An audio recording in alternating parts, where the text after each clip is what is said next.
कि election commission of India नहीं रहा और जो BEL है, भारत इलेक्ट्रॉनिक्स लिमिटेड, ये BEL बन गया है बीजेपी इलेक्ट्रॉनिक लिमिटेड। ये बन चुका है इतने खुलासे के बाद। मतलब कुछ रह नहीं गया इसके बाद में। एक सीनियर IAS ऑफिसर जो सेक्रेटरी लेवल पर, सेक्रेटरी से ऊपर कुछ नहीं होता IAS में, वो ये खुलासा कर रहा है। उसने चिट्ठी लिखी है बाकायदा, जाके देखेंगे आपको सब कुछ नेट पे मिल जाएगा। खैर, एक और बड़ा खुलासा हम लोग करेंगे, या तो 1 तारीख को या 3 तारीख को, जो भी डेट होगी आपको बताएंगे, और बताएंगे कि कितना बड़ा खुलासा है वो, और इलेक्शन कमीशन और बीजेपी किस तरह से मिले हुए हैं और इस देश के लोगों के साथ, जो यहाँ के मतदाता हैं, उनके साथ कितना बड़ा धोखा कर रहे हैं, कितना घात कर रहे हैं उनके साथ में, उनकी पीठ में छुरा भोंक रहे हैं। वो खुलासा हम करेंगे बाकायदा, आपको सबूतों के साथ करेंगे। और वो सबूत जो खुद इलेक्शन कमीशन की वेबसाइट पर पड़े हैं, हमारे अपना कोई नहीं है, उसी के हैं, आपको बताएंगे सारा सब कुछ। अब मैं जो आना चाहता हूं आपके पास, देखिए हम लोग यहां से कह के तो 3 दिन के लिए गए थे पंजाब, लेकिन हमें 4 दिन वहां रुकना पड़ा। 4 दिन हमारे लगे, और हमने पहले भी कहा था कि पूरा देश खड़ा होगा, और मैं विश्वास के साथ कह सकता हूं कि पूरा देश जब खड़ा होगा, इसमें सबसे पहले खड़े होने वाला अगर कोई प्रदेश होगा जिसमें EVM लेके इलेक्शन कमीशन घुस नहीं पाएगा, वो प्रदेश होगा पंजाब। मैं क्यों कह रहा हूं आपको इस आधार पर कि मैं जब गया यहां से, तो पहली मीटिंग पटियाला में एक बहुत मजबूत साथी हैं जो एडवोकेट हैं और बहुत ही लड़ने वाले, संघर्ष करने वाले साथी हैं, प्रभजीत पाल सिंह। वो हमारी टीम के, जो पंजाब की जो स्टेट की टीम है, उसके हमारे कोऑर्डिनेटर, और वहां बहुत बड़ी संख्या में वकील, और साथ में किसान संगठन, जिसमें 2 संगठन बहुत मुख्य रूप से, एक कीर्ति किसान यूनियन, उसके जो लीगल सेल के साथी हैं रमिंदर पटियाला, वो उसमें उपस्थित थे, और एक इन सबको इकट्ठा करने में जिनकी बहुत बड़ी भूमिका थी, वो थे बूटा सिंह सादीपुर, जिनकी अखिल भारतीय किसान यूनियन सादीपुर जो है, वो उसमें शामिल थे। और जब उनसे सवाल पूछा गया कि संयुक्त किसान मोर्चा इसको सपोर्ट करेगा, तो उन्होंने कहा कि हम अपनी बात संयुक्त किसान मोर्चा में रखेंगे कि इस EVM हटाओ मूवमेंट को सपोर्ट करें, लेकिन सादीपुर साहब ने कहा कि मेरी यूनियन तो इनके साथ अभी से ही है, हम पूरी तरह से इनको सपोर्ट करेंगे। उसके बाद जालंधर पहुंचे शाम को, वहां बहुत बड़ी संख्या में एडवोकेट्स, और साथ में एक इंसाफ काउंसिल करके एक बनाई हुई है उन्होंने, एक ऑर्गेनाइजेशन, जिसमें 62 जो अलग अलग ऑर्गेनाइजेशन से वो जुड़े हुए हैं, वो वहां पर थे। बहुत जबरदस्त मीटिंग, और वो हमारे साथ पूरी तरह से उन्होंने हमें सपोर्ट किया। उसके बाद हम अगले दिन गए पठानकोट। तो आपने वीडियो देखी भी होंगी, पठानकोट में राजेवाल साहब के, जो आदरणीय बलबीर सिंह राजेवाल साहब, जो उनका किसान, भारतीय किसान यूनियन है, उसके साथी वहां पर थे। सादीपुर साहब की जो यूनियन है, उनके साथी थे, और ट्रैक्टर रैली में हम लोगों ने भाग लिया, और उनका पूरे पठानकोट से जितने भी वो हैं, उनका सपोर्ट हमें मिला। उसके बाद हम लोग गुरदासपुर आए।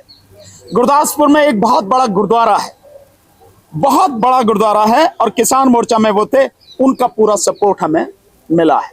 साथ में गुरदासपुर में अलग अलग ऑर्गेनाइजेशन, जैसे वहां पे एक अंबेडकर मिशन एक ऑर्गेनाइजेशन है, वहां पे BSP के भी जो लोग थे, वहां पे भीम आर्मी के भी साथी थे, और इसी तरह से कई ऑर्गेनाइजेशन के लोग थे, वो भी हमारे साथ खुल के साथ आ गए।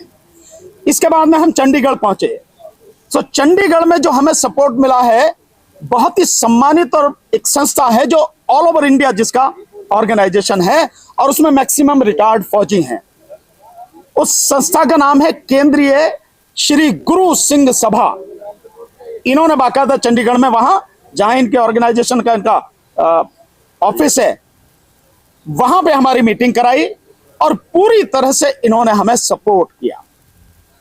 वहीं पे हमें पता लगा कि 28 तारीख को संयुक्त किसान मोर्चा की मीटिंग यहां पे होने वाली है चंडीगढ़ में। तो इसलिए हम वहां रुके, लेकिन बाद में पता लगा कि वो शिफ्ट होगी लुधियाना। तो लुधियाना शिफ्ट जब हुई तो हम रास्ते में चंडीगढ़ से लुधियाना जाते हुए आदरणीय बलबीर सिंह राजेवाल साहब, उनका घर है समराला में, हम मिलते हुए समराला में वहां पहुंचे और बहुत ही सम्मान उन्होंने हमारा किया और उन्होंने कहा कि आप लोग देश को बचाने की लड़ाई लड़ रहे हैं, इससे बड़ी कोई लड़ाई हो नहीं सकती। और उन्होंने विश्वास दिलाया कि संयुक्त किसान मोर्चा की जो मीटिंग हो रही है लुधियाना में उसमें प्रस्ताव पास कराएंगे और उन्होंने ये प्रस्ताव पास कराया, जो आप देख रहे हैं वहां के मीडिया में जो छपा।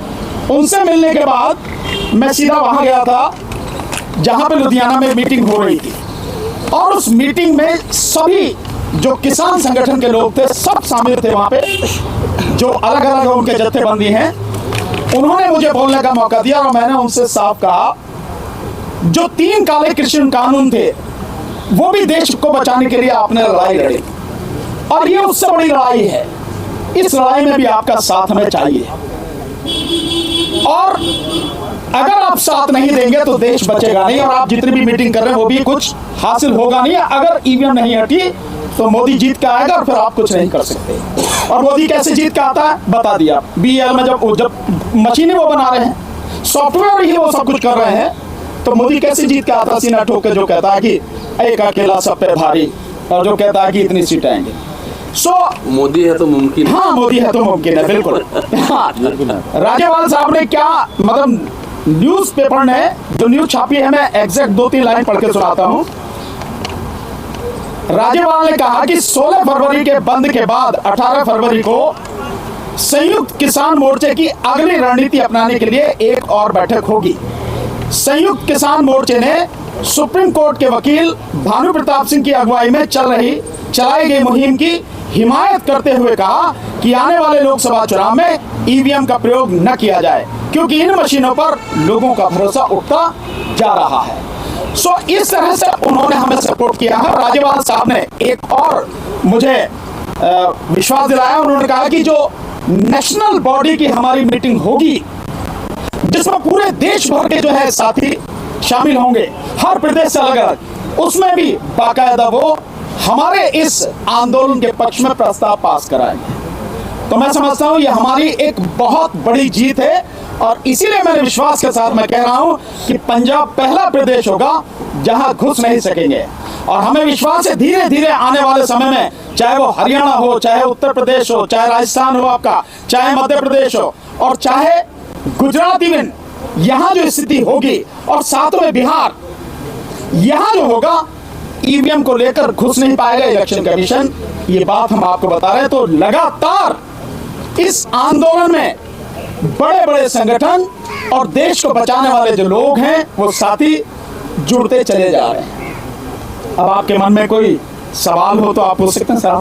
आप इलेक्शन कमीशन का घेराव भी नहीं करते? बिल्कुल करेंगे इलेक्शन। हमने कब कहा? हम कल कर रहे हैं, कल कर रहे हैं, कल नहीं, 11 बजे कर रहे हैं। देखिए और बता दे रहे हैं, न केवल हम कल यानी 31 जनवरी को इलेक्शन कमीशन का घेराव कर रहे हैं, बल्कि हम इसके आगे भी 25 फरवरी को जो इस देश की सबसे बड़ी जड़ है, सारी बीमारियों की जड़ है, मोदी, प्रधानमंत्री कार्यालय का घेराव कर रहे हैं हम 25 फरवरी को और पूरी ताकत से होगा।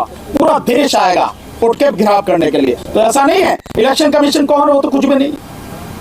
इलेक्शन कमीशन छोड़ो, जिसके इशारे पे इलेक्शन कमीशन नाच रहा हम उसे भी नहीं छोड़ेंगे, उसका भी घेराव करेंगे। इलेक्शन कमीशन तो अभी भी कर रहा है, यूपी में अपनी एक गाड़ी लेके जा रहा है चुनाव आयोग की। मोदी की गारंटी लिखा हुआ है। बिल्कुल मोदी की गारंटी, तो इसलिए तो मैं कह रहा हूँ ना कि चुनाव, बिल्कुल मैं जो कह रहा हूँ, चुनाव आयोग भारतीय चुनाव आयोग नहीं रह गया, भारत चुनाव आयोग नहीं रह गया।